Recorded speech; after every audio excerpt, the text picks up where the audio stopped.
शिक्षा विभागीय latest information प्राप्त करने के लिए सब्सक्राइब करें ई ज्ञान पोर्टल यानी सॉल्यूशन टोटल। जय हिंद साथियों, ई ज्ञान पोर्टल पर आपके साथ मैं कुमार उमेश। साथियों, आज के वीडियो में हम बात करने वाले हैं मुख्यमंत्री अनुप्रति कोचिंग योजना के बारे में।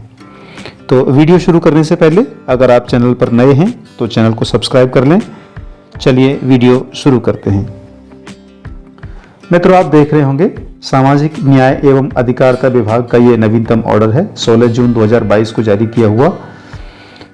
इसमें आप देख रहे हैं मुख्यमंत्री अनुप्रति कोचिंग योजना अंतर्गत विभिन्न प्रोफेशनल कोर्स एवं नौकरियों के लिए आयोजित की जाने वाली प्रतियोगी परीक्षाओं की तैयारी उत्कृष्ट ढंग से कराने एवं समान अवसर प्रदान करने के लिए शैक्षिक सत्र 2022-23 में इच्छुक प्रतिष्ठित पंजीकृत कोचिंग संस्थाओं के प्रस्ताव एवं कोचिंग करने हेतु इच्छुक अभ्यर्थियों के आवेदन प्राप्त करने हेतु निम्नानुसार तिथियां निर्धारित की जाती हैं। आप देख रहे हैं इसमें क्रम संख्या 1 पर मुख्यमंत्री अनुप्रति कोचिंग योजना के अंतर्गत इच्छुक कोचिंग संस्थाओं के नवीनीकरण अतिरिक्त परीक्षाओं के प्रस्ताव ऑनलाइन किए जाने हैं। इसकी निर्धारित दिनांक है 15 जून 2022। दूसरा है कोचिंग करने हेतु इच्छुक अभ्यर्थियों के ऑनलाइन आवेदन प्रस्तुत करने की तिथि 1 जुलाई 2022 से 31 जुलाई 2022 तक। साथियों, इसमें आय सीमा के बारे में बात करते हैं। अभ्यर्थी के माता पिता या अभिभावक की वार्षिक आय, इसमें अभ्यर्थी की आय भी सम्मिलित है, 8 लाख रुपए वार्षिक से कम होनी चाहिए या जिनके माता पिता राज्य सरकार के कार्मिक होने पर पे मैट्रिक्स का लेवल 11 तक वेतन प्राप्त कर रहे हों। अभ्यर्थी के माता पिता अभिभावक राजकीय बोर्ड निगम निजी सेवा में सेवारत कार्यरत वेतन भोगी हैं तो विभागाध्यक्ष कार्यालयाध्यक्ष नियोक्ता द्वारा जारी किया गया आय का प्रमाण पत्र होना चाहिए। अभ्यर्थियों हेतु दस्तावेज। मुख्यमंत्री अनुप्रति कोचिंग योजना में ऑनलाइन आवेदन करने वाले अभ्यर्थियों को आवेदन पत्र ऑनलाइन करते समय निम्नलिखित वांछित दस्तावेज या सूचनाएं तैयार रखना आवश्यक होगा। सभी दस्तावेज जनाधार, राज ई बोल्ट या डिजी लॉकर से ऑनलाइन ही लिए जाएंगे, जैसे आय का विवरण, मूल निवास प्रमाण पत्र, कक्षा 10 एवं 12वीं की अंक तालिकाएं आदि। वांछित दस्तावेज ऑनलाइन उपलब्ध नहीं होने पर मूल दस्तावेज को कलर स्कैन कर पोर्टल पर यथास्थान अपलोड करना होगा। साथियों, अभ्यर्थियों हेतु आधारभूत सूचना एवं आय विवरण में परिवर्तन, नाम, जाति, लिंग, आयु, पिता का नाम, माता का नाम, धर्म, बैंक खाता संख्या, मोबाइल नंबर, आवेदक के परिवार की समस्त स्रोतों से वार्षिक आय का विवरण आदि जनाधार पोर्टल से ही लिया जाएगा। अभ्यर्थियों के शैक्षणिक रिकॉर्ड एवं जनाधार पोर्टल पर उपलब्ध डाटा में कोई भिन्नता होने पर शैक्षणिक रिकॉर्ड के अनुसार जनाधार पोर्टल में अंकित सूचना में ही संशोधन करवाया जाना आवश्यक होगा।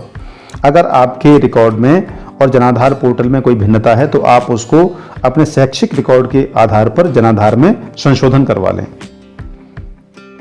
अब बात करते हैं प्रस्ताव आवेदन की प्रक्रिया। कोचिंग संस्थाओं द्वारा अपने प्रस्ताव एवं अभ्यर्थियों द्वारा ऑनलाइन आवेदन एसएसओ पोर्टल जो sso.rajasthan.gov.in की साइट है उसके द्वारा SJMS SMS ऐप पर ऑनलाइन किए जा सकते हैं। साथियों, अब बात करते हैं मुख्यमंत्री अनुप्रति कोचिंग योजना संचालन की नवीन संशोधन प्रक्रिया के बारे में। तो योजना के तहत विभिन्न परीक्षार्थियों की तैयारी हेतु दी जाने वाली राशि, अवधि एवं छात्र छात्राओं की न्यूनतम योग्यता का विवरण इस प्रकार है। यूपीएससी द्वारा आयोजित सिविल सेवा परीक्षा के लिए प्रतिष्ठित संस्थानों के माध्यम से आपको 75,000 रुपए की राशि प्राप्त होगी। अन्य संस्थानों के माध्यम से 50,000 रुपए की। अवधि 1 वर्ष। न्यूनतम योग्यता स्नातक एवं स्नातक के अंतिम 2 वर्षों में अध्ययनरत होना चाहिए। 12वीं कक्षा में 70% अंक कम से कम होने चाहिए। और अन्य संस्थानों के माध्यम से जो आपको 50,000 रुपए की वित्तीय सहायता मिलेगी, इसमें आपको 12वीं कक्षा में 60% अंक होने अनिवार्य हैं। आरपीएससी द्वारा आयोजित आरएएस एवं अधीनस्थ सेवा संयुक्त प्रतियोगी परीक्षा में आपको जो प्रतिष्ठित कोचिंग संस्थान है उनके माध्यम से अध्ययन करेंगे तो आपको 50,000 रुपए की वित्तीय सहायता कोचिंग संस्थानों को प्रदान की जाएगी आपकी तरफ से। इसका भी समय 1 वर्ष का है और इसमें भी आपके लिए 12वीं कक्षा में 65% अंक कम से कम होने चाहिए। अगर आप अन्य कोचिंग संस्थानों के माध्यम से अप्लाई करते हैं तो 40,000 रुपए की वित्तीय सहायता, अवधि 1 वर्ष और स्नातक या स्नातक के अंतिम 2 वर्षों में अध्ययनरत होना चाहिए। कक्षा 12वीं में 55% अंक होना अनिवार्य है। अगला है आरपीएससी द्वारा आयोजित सब इंस्पेक्टर एवं पूर्व में 3600 ग्रेड पे तथा वर्तमान में पे मैट्रिक्स में पे लेवल 10 एवं ऊपर की अन्य परीक्षाओं के लिए आपको 20,000 रुपये की वित्तीय सहायता प्राप्त होगी। इसकी अवधि 6 माह की है और इसमें आपके 12वीं कक्षा में कम से कम 50% अंक होना अनिवार्य है।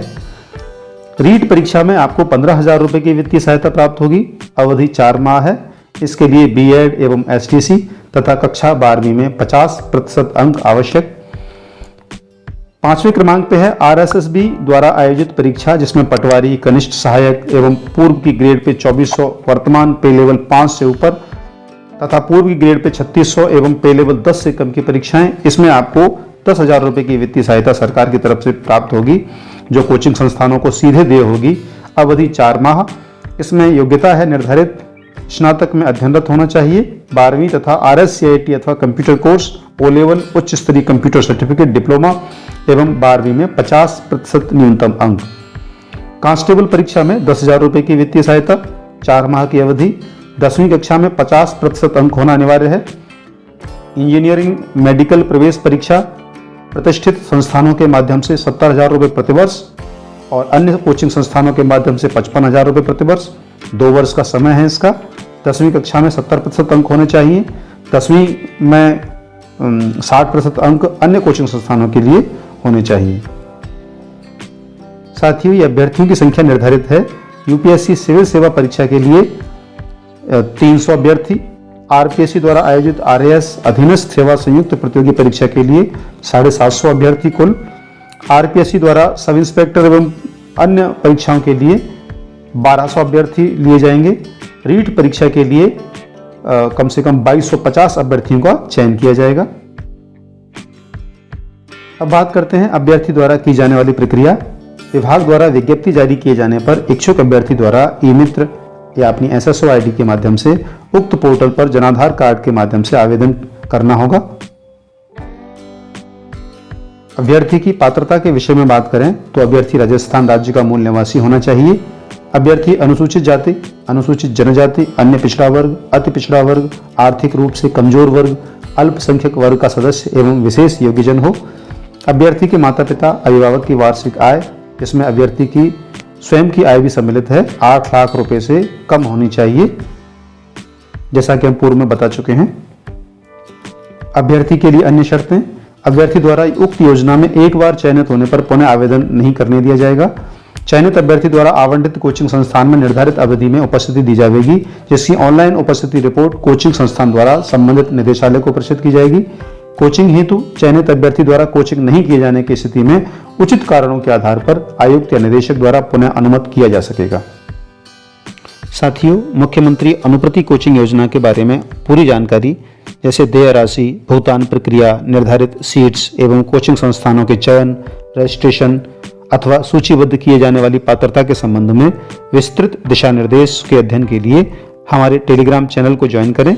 लिंक आपको वीडियो के डिस्क्रिप्शन में मिल जाएगा। साथियों, ऐसे ही लेटेस्ट अपडेट्स पाने के लिए हमारे चैनल को सब्सक्राइब करें। बहुत बहुत धन्यवाद।